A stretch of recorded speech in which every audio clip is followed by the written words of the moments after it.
Hi, Warriors. Let's have a great week. Hi, Bran. Strife will eliminate strife in your trading life. How you doing, Jordan? How are you? Shahab and AJ and team. How's everyone doing today? Hey, Ready Dale. to? How are you, Brian? How are I'm you? good, mate.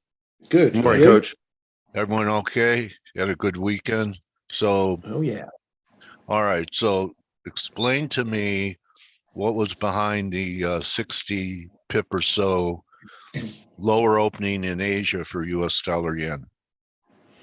That was our mate, Mr. Ueda, over at the Bank Okay. of Japan, Okay. putting dates on when they made negative rates. Okay. All right. Well, that's pretty substantial. Yep. So did you go with it? I mean, you could have made money selling that gap opening. I didn't do it last night, and when I look at it here, I'm still not sure what to do. So No, you doing anything here? no, I left it alone last night. When you see a headline, when you sit down and Yeah. you see it all happening, you think, oh, we should be selling that headline, but it's already gone 100 pips. Yeah. And then you're thinking, well, is it a bit of an overreaction? I said to someone on Twitter, I won't be. They were saying it was an absolute gift below 147. I said you might get a better gift if you let it run to over Tokyo and into Europe, and they would have got a better gift if they took 146s. But Yeah. I it's. see. I thought it might be a bit of a dip by this morning, but I haven't touched it. It's just a bit too volatile. It needs to settle down a bit, and I wanted to see what you guys were up to, and you came in with your big old diggers and shovels and bought up the dollar. Yeah, because it certainly has nothing to do with yields. Yields are higher again. I actually came up with a target for yields based upon technicals, just using this as a breakout level up here that it held last week, and the lows here gives you about 490. As long as we hold this, 4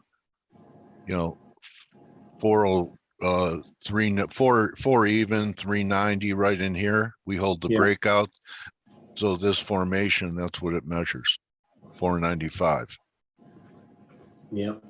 I mean, I still can't really find a reason to want to get short up here and look for lower yields. What would it take though? What would it need to get 490 in yields? That'd be the Fed going, on a bit of a hype spree, wouldn't it? And the data, being really rosy. Yeah. So, I don't know what would do it. It would most likely be, I still think the big issue is supply. How about a government shutdown in October? We're able to settle the big one, and now I guess there's a risk of a partial government shutdown in October. Yeah, that's a point. That's a good point. No one's talking about it right now, so that'd be another confidence thing. All right, so I also want to ask you, all the currencies are popping a little bit. Euro's the anemic one. Aussie's a strength along with cable. Do you look at this as an important turn or a rally to sell if we get a couple of days up into the CPI? It's all looking very weak still, though, isn't it? These bounces. I think that's the theme. It doesn't matter what you look at. Cable, Aussie, they're all making small steps, but they're still very small steps. CAD might be the one that might be at risk of putting in a bigger dip than all the others. Yeah, because the Aussie structure looks a little better to me, much better to me than Euro. And it looks better over 64, but yeah, it's nothing until it gets over 65. 64 is a small step. That's what the last week or so. Feedback. Let's see. Let's go to Kman. Your view on yen. What are you thinking? I'm thinking that if we have a strong number came in on Wednesday and they try and rally the end, that might be a good day to try and hi, pick it. hi everybody. Well, yeah, I mean could be the one, because I guess that ahead of the next Bank of Japan meeting at the end of next week, there's going to be some speculation about what may happen. Although some of the articles got a bit lost in translation, it's still a fact that Bank of Japan seems to be on the move now, and that testifying are the JGB yields, which moved up a little bit. But I guess it's going to be more volatile than really taking a trend. But as I said over the flow show, we may see similar pattern in the move than we had ahead of the BOJ end of July. So you've got like sell the rallies, making a move lower. And if you go back to the end of July, the 138 it was that we tagged there, that moved there into end of July. The 28th of July was the Bank of Japan meeting. So you had the move before, because we also had those kind of articles saying that they may change something to the YCC, and here it's a bit the same. I don't know whether it's willingly that you either send something into the market willingly because of the yen is being weak again. So it may be that we have a similar kind of pattern, and then we will have to wait for what exactly happens at the Bank of Japan. Because the people are banking on something changing before the end of the year, but it's a translated text from Japanese into English. At the end of the year in Japan is not before end of March, not our calendar year, right? Right. Okay. So, first quarter. Yeah. Yeah, I think there is actually a real risk of us having such the similar kind of move as we saw end of July, that is to buy the yen, sell dollars, or sell the rest, and then see what happens actually on the Bank of Japan, and then all of a sudden we reverse the whole thing. There's a real risk there, but I do think that for now it would be a bit surprising unless we see monster numbers elsewhere, that the yen is going to go and break 148 just as if it was nothing, Okay. Yeah, so The two-week reversal, if by Friday we're trading under the close we had 2 weeks ago, that's 46.24. Yeah, and there's interest around 146. And then the big zone now is probably going to be somewhere low 144s, high 143s. That's my big zone of that needs to hold, or something may change. Metals taking advantage of a little dollar weakness and yen weakness. Flat, yeah, so I really don't think this is the bottom at 1915, and I even feel stronger that this isn't the bottom in silver. I mean, we've come down $2.20 in a few weeks, right? So why can't it rally back to 23.60? That was an important level, and then head down again. So it looks like counter trend stuff to me. The metals are pretty Everything. flat, right? If you compare it to what happened in yen and China.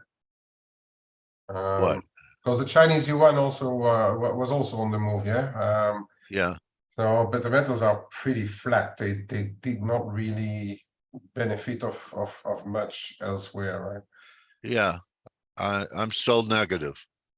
So yeah, I'm very neutral actually. I'd rather sell a rally than try and bottom pick the metals or the currencies. I mean, the way I look at it is I still think there are fib retracements coming of the whole rally that we had in euro from the 104 level. I have different fib levels there. Let me see. And same with the pound. So I don't think this is a big top in the dollar here at 105. unless we take out 103. But to me, it looks like, even the pound, halfway back is here. So I still contend that this completed and that the corrective phase of this wave has not completed. And I feel the same way in gold, that, that we haven't completed this downside correction in gold, and we haven't completed it in silver. So I guess it's just finding a place to where I want to step in with new money. And well, I mean, we do have important data out of the US this week, right? You have the CPI, we have the retail sales, we have the Michigan, and that ahead of the next FOMC, where the market is now firmly on the side of pausing. The data will tell us, I reckon, where we go next in yields and likely in the dollar. Okay. I haven't given up the dollar either, and I'm quite sidelined right now, but I'm not ready to lastingly start to sell dollars yet. Okay. What about risk here, guys? Strength in the S&Ps. I don't feel the same way about the S&Ps that I do about the metals and the currencies. Still think that strength should be sold.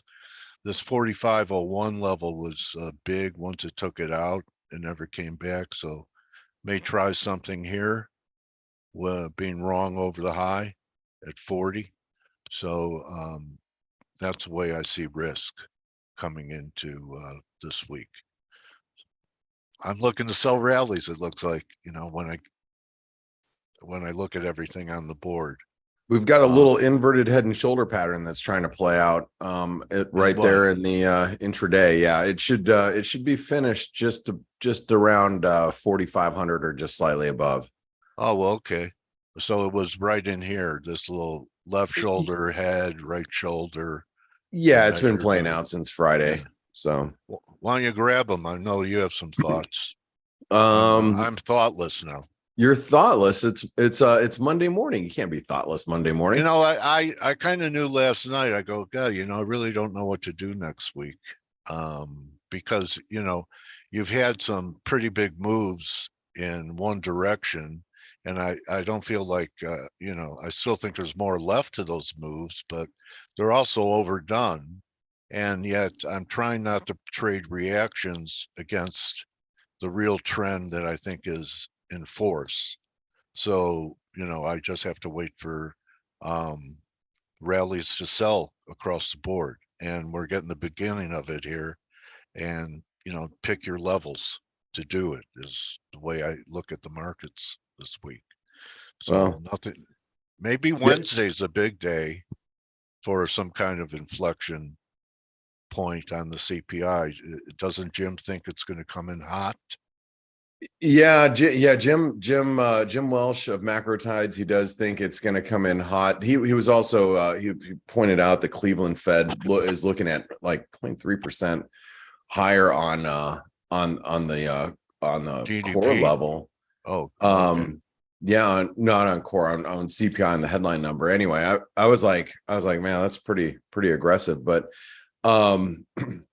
if there's anything that I think that would stop the markets, would be a hot number that comes in. So yeah, that could be an inflection point. But as I mapped it out in the week ahead video, what I was planning to do is I am planning to take my dollar longs off the table following a hot CPI. The DSI on currencies and on the dollar came in at 90.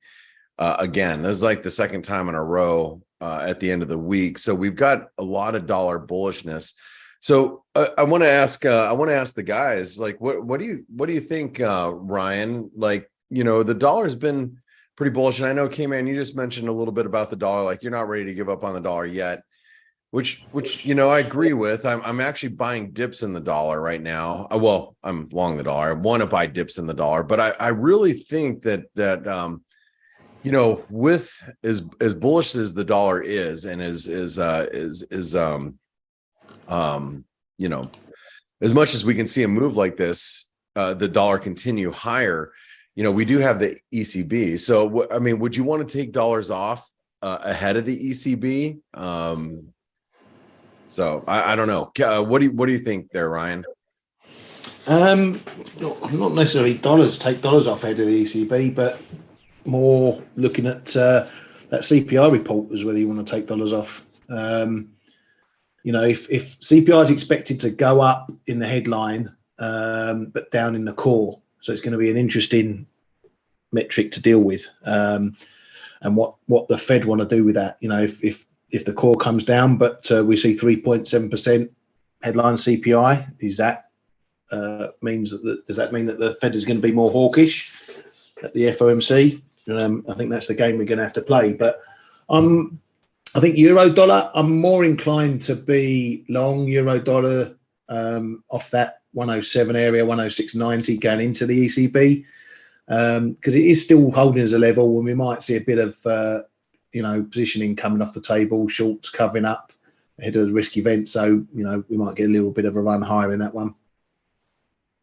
Yeah, what do you think, Kman? I'm like I said, I'm looking to buy dips in the dollar because I really want to be long dollars going into the Fed next week. But I feel like the dollar is a little frothy here. What are your thoughts on how you want to play it?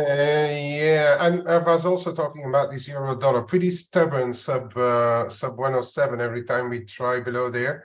So perhaps the euro, I'm just tiny bits left over short, but perhaps the euro is not your best play into the ECB. And also a hot CPI is now kind of expected. So the surprise trade would be a weaker one. But I think we need to look for those kickers like the retail sales and the Michigan and stuff towards the end of the week. Everybody's firmly pausing now for the Fed. So I can see ahead of the ECB actually perhaps the euro ticking up a little bit because there's still this potential of ECB doing a hike or giving into the hawks and then increase PEPP rolling off or QT and things like that. So I can see. Yeah, they do have some tools that they can mess around with. Yeah, they do have, and so that's probably going to keep the market on its toes as well. But again, elsewhere, I'm not giving up on the dollar just as yet, because it's still the yields are still high. The soft landing is still very much there.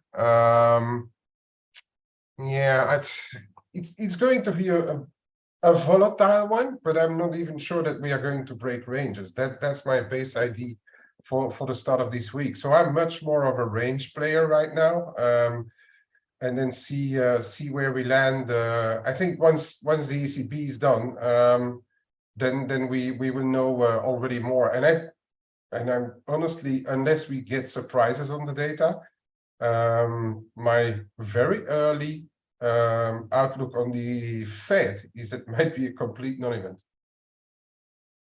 It might be a non-event, huh? Yeah. But well, let me ask you the reason why. I mean, because they are going to be on pause, but all the rest is good.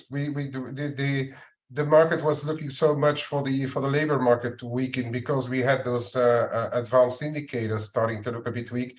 But then you get the ISM, and then you get the labor report, and it's not, the domino is not falling. So everything's remaining kind of in place. And if it remains in place, then I'm going to get back to my base idea is to say the dollar isn't dead yet. We are not yet into reverse yet. So but I think the actual meeting, looking at it, unless we get something really different on the CPI, etc., it could be a complete non-event this month. Well, there's more. Almost no reason for the Fed to move right now. They're going to probably play that wait and see game. But do we get any data? I mean, does the CPI even move the needle in expectations? What do you think about that, Ryan? I mean, it's widely expected that the Fed's not going to raise rates, but how about if that number comes in super hot? Well, yeah, I think that the risk is there that they hike more than the market's expecting. Even if CPI doesn't go up to the 3.7 expected, let's say it goes 3.5, that's still the second month it's risen. you know, get a third month, and then people are going to ask questions, you know, and we know the core lags. So the core is probably reflecting the last few decent drops in CPI that we saw, you know, maybe 2-3 months ago. So that's what's going to be reflecting the core. So if headlines going up, the core's going to be going up again. So I think if we bust 3.7, the market's going to get itself start pricing in a hike next week. If we get another month of high inflation after that, and they haven't hiked this one, well, then they're probably even more nailed on for a hike. So yeah, it's all, this is what we're doing. We've said it often enough. Data is important, and the market's going to move on this data. If it's soft, hikes out the window. If it's hot, hikes on the table. You know, doesn't it feel like, Dale, doesn't it feel like yields are just winding up to break out, like to the upside? I mean, yeah, it just showed the weekly breakout was, I think it was 409. I don't know, I put out a tweet. It measures 490, the formation. I guess you could do it that way too. 3.5. yeah, I mean, you just That's look 70. at, I mean, it looks like, you know, we're going to make a move higher. It does. You can look across the curve. I mean, it just looks like everything's poised and ready to go with, you know, some sort of wedge. Scary, you know, if yields continue to break higher, you know, how that's going to really affect the market. You guys, it should be bearish for the market. In fact, we have a good guess. It's on the schedule. It should be, but Andy Constant will be here tomorrow, who, you know, will talk about, to have a bad equity market at this stage economically, you need a bad bond market. Not the conventional thing that the market, like we've talked about, when later on, when there's more pronounced weakness, where equities could fall and bonds could rally. That if you're a bear in stocks, you need a continuation move higher in yields. Yeah. Well, we'll see if I mean, that's kind of been the whole, I guess, what we've learned about the bond market over the last, I don't know, 32 years. It's kind of been put on its head, right? Yeah. Oh yeah. Yeah. So it's different. Yeah, it's crazy. You know, I want to go back to the yen really quick. Excuse me. I know you guys were talking about it this morning, as far as the yen goes. So, what did you get most out of those comments over the weekend? Because I remember Kman and I were kind of we were jumping in the chat room on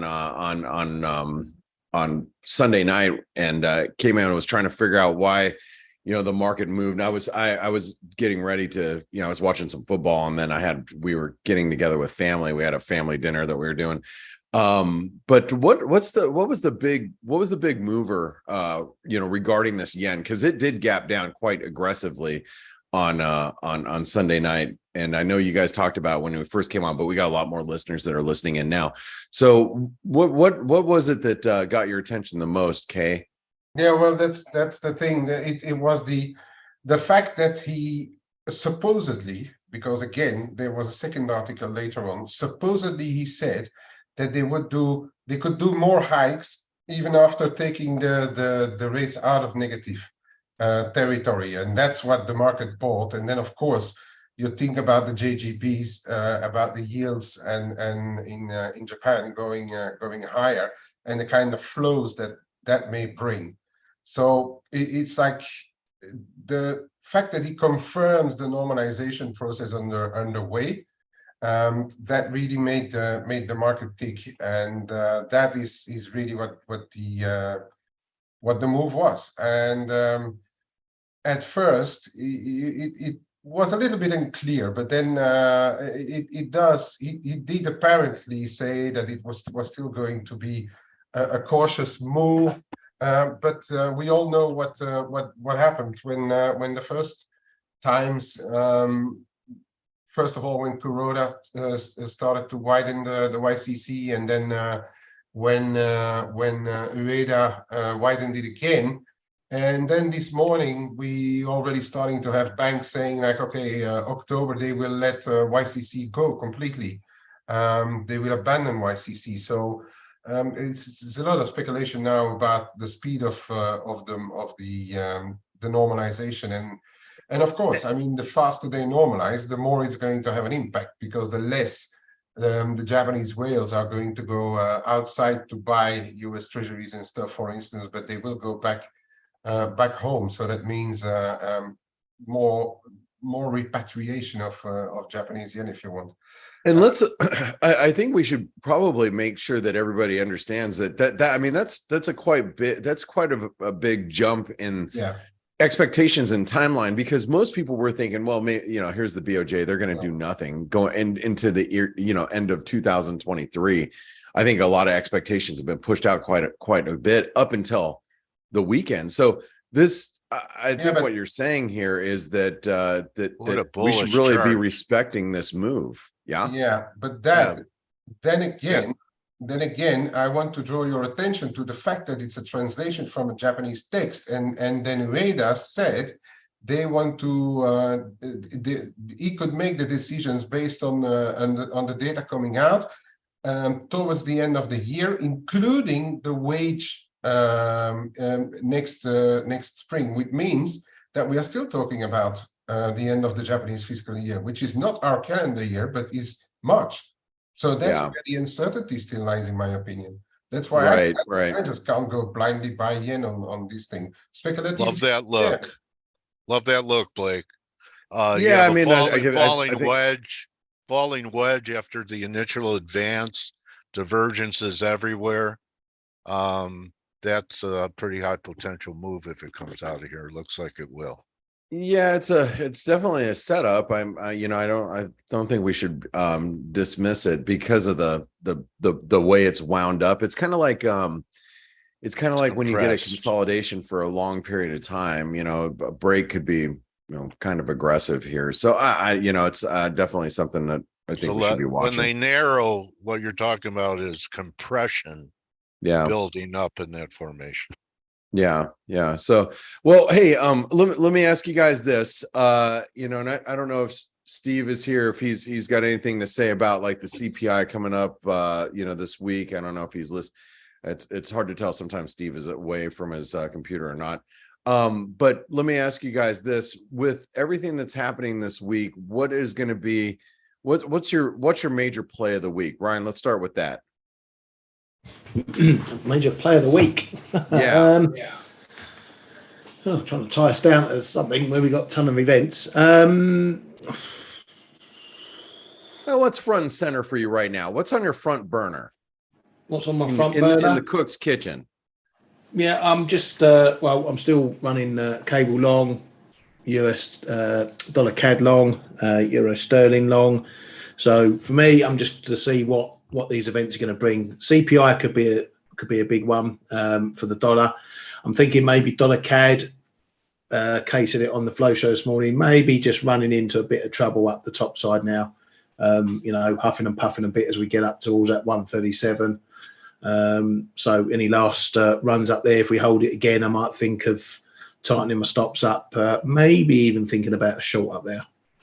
Yeah, on Friday we were talking after the Canadian jobs number, we were saying here, we should drop below 136, and that was Friday.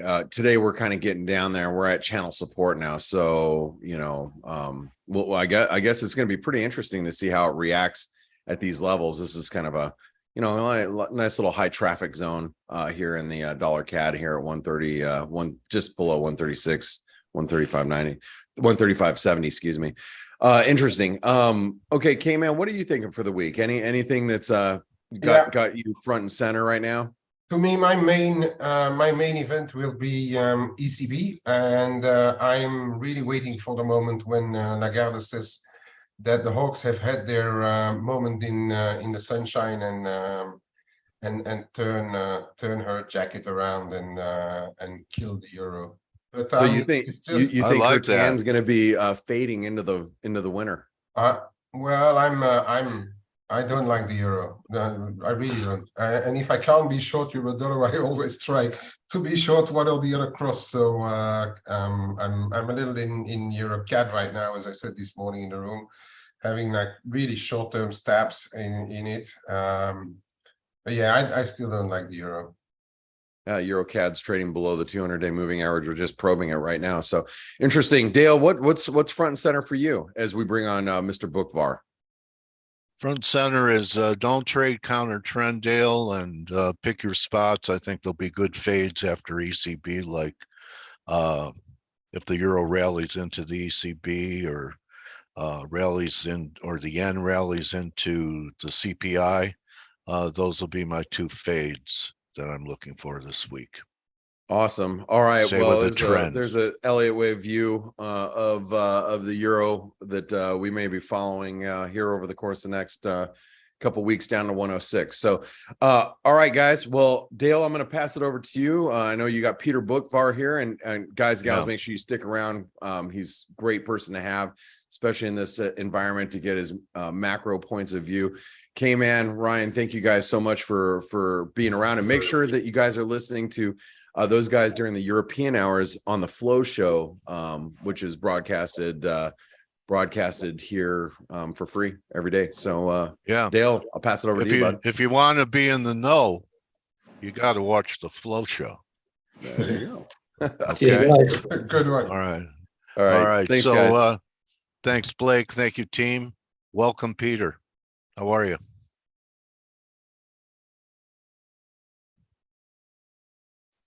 Hello, Mr. Bookvar. How are you today? Hi, can you hear me? Yeah, got you, buddy. All right. All right. It's been a while. Great to have you back and talk to you. I've seen a few clips you've done recently and some of the things that you're talking about, Peter, and you're really bullish on the oil market. You're talking triple digits are, in the cards. So why don't we start with what's top of mind for you with that going on? Does that make the Fed's job easier to make more hikes, or more difficult to pause with energy heading higher? Well, it definitely complicates their plans, and of course they'll tell us that they only look at core inflation, and oil and food will do what they do. But we know that oil prices filter into a lot of different things. And I think either way, I think Powell is going to be very stubborn with respect to inflation, and that there is one thing to see a slowdown in inflation, and for all we know, we can see a one handle, a two handle late this year, early next year because of the deceleration of rents. But there's going to be another completely different thing in keeping inflation low and keeping it there. And I think that's where he's got the most difficult job. But you have to understand Powell's perspective now. He's an older guy. He's got only a few years left at the Fed. Biden didn't want him anyway. And he's only focused on his legacy. He's only focused on not being the guy that let inflation flare and not being the guy that allowed it to reaccelerate again. So I think that oil is just going to give him another reason to stay tight for a while. And now where he still may cut rates in the face of a recession, the days of going back to zero and the days of massive QE, at least for a while, are over. Okay. So with Paul taking that stance, Peter, here's I could actually see 490 in the 10-year based on technicals. So can you back up that rate fundamentally that we could get to 490 on the 10-year? This is based upon the formation, and the breakout of this formation will give me 490 maybe by year end. Is that realistic, unrealistic? So I've argued for a while that in trying to figure out where long rates go, you cannot just look at where you think U.S. inflation and growth is going. And I have friends of mine. Because of supply? Yeah, I'm going to transition to that. I have friends of mine that have been bullish on duration, and they're bearish on the economy, and you got to buy the 10-year. And I just keep saying, this analysis has got to be much more expanded than that. We are coming off an epic sovereign bond bubble that peaked with when we had $18 trillion of negative yielding bonds and we are seeing an unwind. This is not just the supply thing. This is a major global unwind. Sovereign debt crisis. It's a crisis. Well, I maybe it transitions to a crisis. I'm not going to use that word just yet, but we have. I think this could be as much as the Japanese getting out of negative interest rate policy, possibly by the end of this year, early next year. That was hinted at by Governor Ueda over the weekend. It was the BOJ widening yield curve control from 50 to 100 basis points that I think was a really big deal. And yes, then you can also throw in supply, as we have a budget deficit as a percentage of GDP at 8.5%, with the unemployment rate still with a 3 handle, which is unprecedented. You've also had at the same time the Fed is essentially selling treasuries via QT. Banks are reducing their exposure to treasuries, and foreigners as a percentage of total treasury ownership are down to about 30%. It was in the mid 40s about 10 years ago. It's a combination of all these factors. I mean, today the US 10-year yield is higher, not because people are expecting a reacceleration in US growth, but because of the jump in the 10-year GBPUSD yield that then led to selling in bonds throughout Asia and sovereign bonds in Europe and US treasuries today. Okay, so it's only adding fuel to the fire that was already burning with what the Japanese are going to do. Does that give you a view on the yen? Do you think it's possible that we're getting a bottom in the yen or a peak in US dollar, Japanese yen up here? Well, I thought that the yen would bottom when the Bank of Japan made their yield curve control move. That turned out not to be the case, and we've seen now a retest of those yen lows that are, at least today, temporarily reversing. I think that the yen is in the hands of the BOJ. No amount of intervention, or physical or verbal, will matter unless the BOJ gets out of negative interest rates, which, again, Ueda seems to be laying the groundwork for the possibility of which could happen by the end of the year, early next year.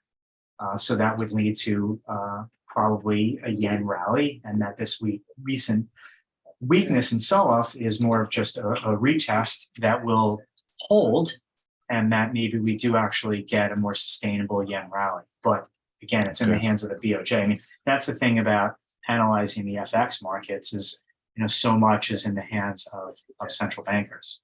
Okay, so the dollar's in the hands of the Fed. If they're going to stay higher for longer and Europe is weaker economically, and maybe the ECB might be talking about their last hike this week, we're getting a little pullback, but it's been pretty persistent, relentless rally that we've had in the dollar. It's above a lot of weekly moving averages. What would turn the dollar back down in your view, Peter? I think the end of the Fed rate hikes and taking out the last possibility of a hike that we're still about 50-50 on, according to the Fed funds futures, if you look out to the end of the year. That can be enough. I mean, in retrospect, over the last couple of years, the dollar has really only followed the more aggressive Fed relative to other central banks. It really hasn't been anything more. And even with this dollar rally to 104, 105, the dollar was 114 a year ago. Right, so right here. Is this really a robust dollar rally? No, it's one of the weakest. 10 handles. Yeah, if we're still 10 handles below where we were a year ago, no, it's not really much of a dollar rally. So compared to yen, which is approaching the intervention levels, and this was October, Peter, and I want to ask you about this. A lot, that's when the market bottomed too, and a lot of markets have retraced their October moves. There's the yen. Here's the yuan. Actually taking out last October's high, and then you have the 10-year had its previous peak was last October. So a lot of things have retraced everything in October. Here's the TLT, which is about to take out the October low that gave the bond market stability, but all it could do is move sideways, even weaker than the dollar rally, right?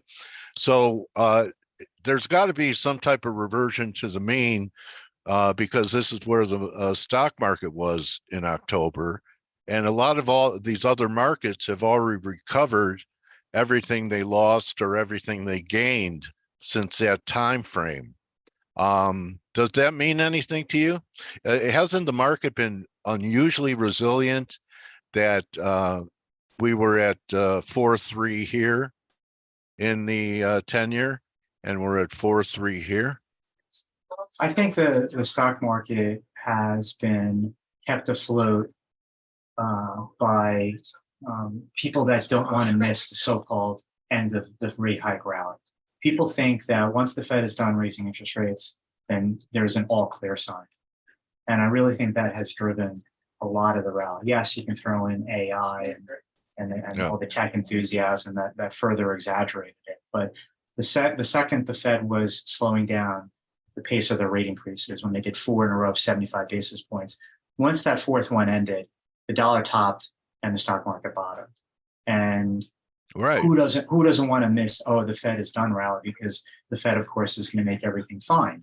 That, I think, is a lot of the mentality. Then, of course, yes, soft landing belief and the earnings recession, which is now 3 quarters in, everyone thinks is over, which maybe is the case, maybe not. But I think, again, a lot of it is the Fed, don't want to miss that, and this soft landing belief, which I think is, and I think the analysis has to be deeper, because what happens if it's a soft landing but a protracted period of anemic growth? Is that any better? Or the Chinese restrict the use of iPhones. Yeah, I mean, what do you think of that? What do you think of that? That's a pretty ugly chart in Apple, or it could turn into one. That's a weekly, but the daily, I see Apple's trouble is that it has a high valuation and they don't really grow anymore. Well, you're bearish tech, right? You're bearish tech, right? Well, I'm more worried about tech and the valuations just being so extreme. I mean, talking about Apple, we're long it in client portfolios, but from a valuation, the whole world's long. Yeah, exactly. But when you're 30 times earnings, there's no room for error, and you have no growth, and now you have potentially a large market of yours getting crimped. Now, Chinese are not going to cut off Apple iPhones, because Apple through Foxconn employs millions of people in the country, so they're not going to cut themselves off completely. But look, you have state governments in the U.S. that are telling government workers you can't have TikTok on your phone. So Apple saying to government workers, you can't use your iPhone. Well, they're just doing what we did, right? I mean, it's no different. So, but I think but I think the Apple as a stock, separate as a company, is just way overvalued for very little growth. Phenomenal company, huge cash flow, but stock buybacks have really been the only driver of any earnings movement at all. And I just think that it could be time for a re-rating of Apple stock. 140? I mean, just looking at a chart, yeah, I mean, I guess that's possible. I mean, it was 80. It was 80 in pre-COVID. Right, I remember. I'm not saying it goes there. I'm just saying that there's further downside to some of those moving averages. Okay, yeah, 130 monthly. Okay, so you like the oils, oil service, explorers, producers. What part of the oil patch you like? I mean, all of the above, but we're mostly long the E&P stocks and also some natural gas stocks. I think natural gas is also pretty cheap as well, and going into the fall and into the winter. Maybe Europe won't be. Europe may not be as lucky weather-wise as they were last year. Yeah, I mean, the storage levels are pretty good there, but I think there's almost no chance that they get away with as warm a winter as they had last year. Obviously, we hope they do, from the sake of prices there, but I'm not a meteorologist, but I think it'll be unlikely to repeat it. Okay. I wanted to ask you about emerging markets, because I know that's something that you pay attention to. They actually weakened before U.S. domestic markets, didn't they? And they're kind of underperforming.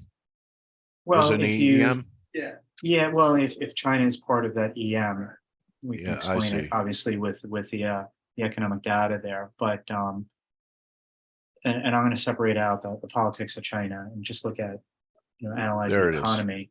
And the Chinese economy has been mostly weighed down by obviously the residential real estate distress on the developer side, not really on the homeowner side, because there's a lot of equity that people have in homes. But there is a wealth effect in the sense that home prices are softening, and that could affect consumer spending. But consumer spending has been okay when it comes to leisure, travel, hospitality, post COVID reopening. And then manufacturing in China, well, they're suffering what manufacturers around the world are suffering. They're in a recession.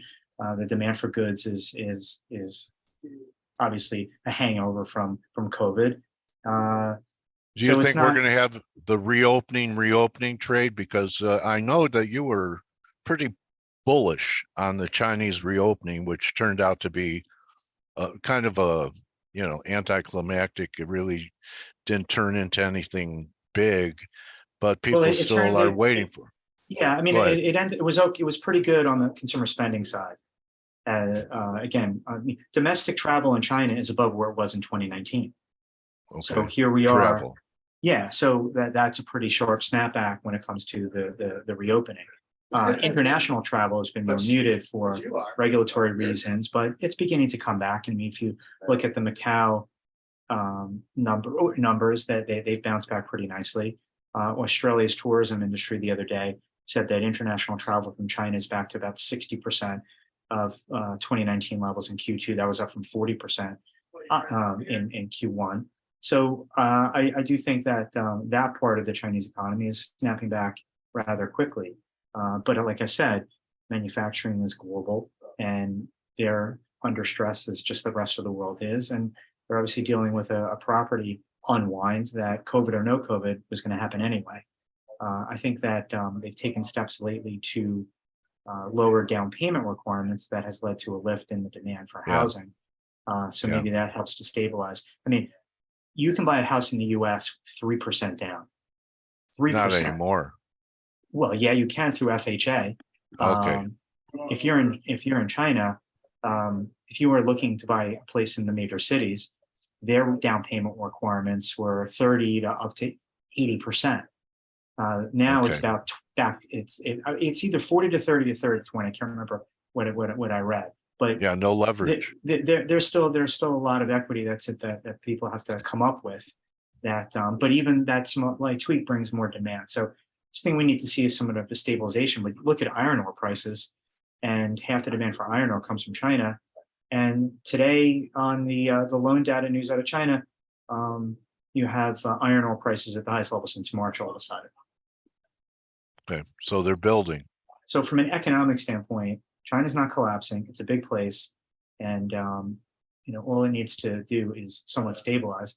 Which, if global manufacturing at some point stabilizes, because companies need to restock the destocking of inventories that we've been seeing so dramatically, then China manufacturing is going to recover as well, just as it will in the U.S. and Europe. Okay, well then maybe they do want to let the yuan go, so no, they could export. They don't, so they could export. All right. They don't. They don't want to see a flare up of inflation. They want to shift their economy more to consumption based, and you can't have a healthy consumer if you devalue their purchasing power. Okay, so would you? They just want a stable buy one. It. They don't want a weaker one. Would you trade it the other way? Double top. The one's going to trade with the yen. It's going to trade with the pound. It's going to trade with the euro. Okay. It's going to trade with a lot of the major currencies. So if the dollar weakens, it's going to weaken broadly. Well, if the dollar doesn't weaken here, Peter, and Dixie goes to, I know it's been feeble so far, but what if we start seeing 108 or 110? Do you think that's possible? I know that there's a lot of bullishness in the dollar right now. Yeah, I can't discount it, but here we are a week and a half away from the next Fed meeting where they're not going to do anything. And you're seeing softening in the labor market, which I believe means that they're done. I don't know the catalyst to get the dollar index at this point up to 108. Okay, yields. Well, here we are. Yields are rising around the world. Rising faster here. Well, I mean, Look at and the we'll J, come look at the, down. Let me the ask you 10-year this. Are you, 10-year go ahead. JGB yield today was the Yeah. highest level since 2014. Okay. And Is who's the largest holder of U.S. Treasuries? It's the Japan. Japanese? Yeah. And so if they start to find that the JGB market's more attractive, well, that'll be yen positive, dollar negative, irrespective of where U.S. rates are. Okay. So gold, I know you're a long-term bull in this stuff. I mean, It's when you been look at all this, rangy. when you see all the stuff that's been thrown at gold, you see this sharp rise in the long end of the U.S. yield curve over the past month. Gold's hanging in. You see this dollar bounce. Gold's hanging in. I mean, what are the two biggest bear cases against gold? Rising real yields and a stronger dollar. Well, we've had both, and gold hangs in like a champ. So I don't, in the face of that, I don't get the bear case on gold if those two things can't knock it down. So I remain pretty positive. And if it coincides with the end of the Fed rate increases, then yeah, that will be a positive catalyst for it. Are you thinking at all about the CBDC, Peter, with it potentially coming online next year, second quarter is what I'm reading? Isn't it a big monetary story that we're going to change from what we have now, kind of like on the level of Bretton Woods? I think the politics of getting away with CBDC in the US is going to be really difficult. I think the privacy pushback is going to be so enormous that it's not happening here. From your lips. For years to come. Okay, from your lips, Peter. Okay, so you think politically, who's anti, I'm not hearing anything except from DeSantis about being anti-CBDC. I just think that you think the general public, the general public will be disgusted with it. What if we're in a crisis at the time and it's and it looks like it's put out there as a solution, say the dollar's really weakening, or we have we still have banking problems. So do you still think that we're in a banking crisis, or we ever were? 08 was a crisis. This is just a tough time in the banking sector, and you're probably going to have more failures. So, okay. So I don't want to call it a crisis. I would just call it commercial banking is now a tough business. And whether that's because of the yield curve or the regulatory or their bond book. Yeah. Okay. Or their duration upside down bond book. Yeah.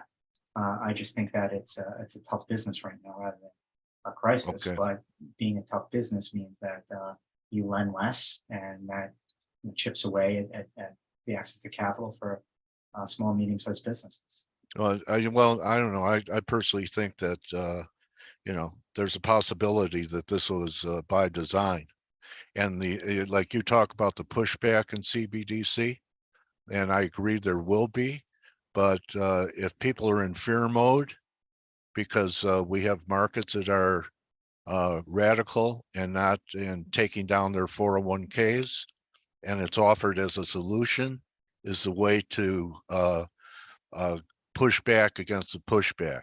That when people are panicking and in fear is when they could make a move like that. Maybe, but I don't know what it's curing by using that. Well, yeah, I don't either. I think it's exacerbating, but just wanted to bring it up and so and see what you thought. And I sure hope you're right that we have enough backbone so it doesn't happen. Anything else you want to wrap with besides me telling people that anytime you're on CNBC to turn the volume up, and and anytime, and that they should follow you on Twitter at pbookvar, and you're publishing the book report, and people could just go to your Twitter handle and click your Substack, and that'll give them a place to sign up for it, and everyone should do it. Yes, thank you, Dale. I mean, I think the most noteworthy thing here of the past month has been, the rise in long-term interest rates. People got sort of Yeah. complacent, thinking that, okay, inflation's decelerating, which it is. Right. Yeah. And that Fed's almost done and all is fine. And then all of a Yeah. sudden you have this rise in long-term rates, not for good reason, I don't believe. I think it's for reasons that I discussed earlier.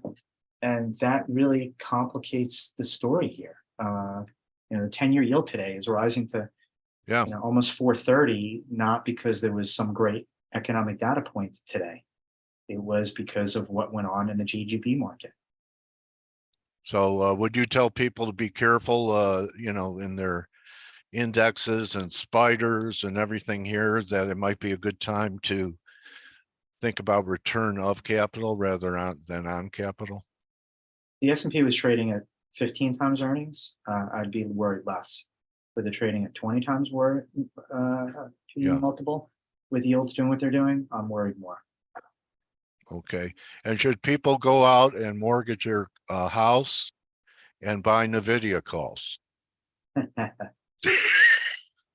That was a rhetorical question. Yes. Anyway, Peter, thanks so much. I love getting together with you. I learn from you every time. Thanks, Dale. Always fun. All right. So success during the fall trading season. Yep, you too. And I'll get a hold of you, and we'll speak in the winter, my trading warrior brother. Great. Sounds good. All right. Peter Bookvar, everybody. Follow him at P Bookvar. Read his letter and turn up the volume when you see him on TV. Thanks again, buddy. Thank you, Dale. And that's a wrap, everyone. You could join the team in 15 minutes on the Morning Edge. And I'll see everyone for Turnaround Tuesday. Good hunting. And don't just count your pips, count your blessings.